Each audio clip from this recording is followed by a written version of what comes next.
Dende a época medieval, xa era probable que as augas mineiro-medicinais do chan da Gándara foran empregadas polos veciños do castelo de Sobroso pola súa proximidade.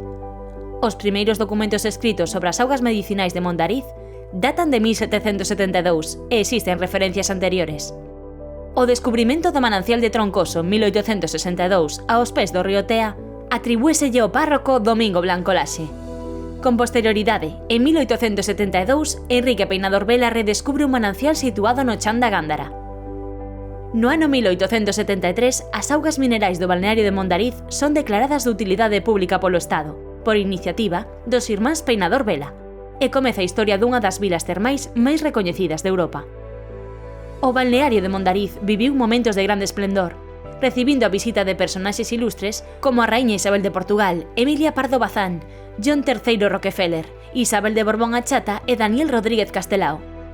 Un incendio en 1973 puxo fin á primeira parte da época dourada da cidade balnearia.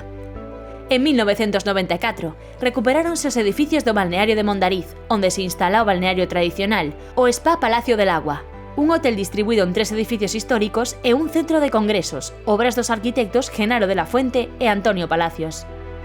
Sobresaen tamén a estatua de Peinador e as fontes termais de Troncoso e a da Gándara, sobre a que Palacios levantou un pabillón de granito pulido.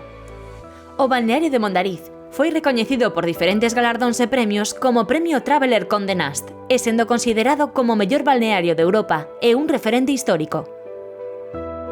As fontes do balneario brotan dende fracturas de rocas graníticas e ofrecen augas carbogasosas, bicarbonatados sódicas e ferruxinosas que emanan a unha temperatura de entre 17,5 e 18 graus centígrados.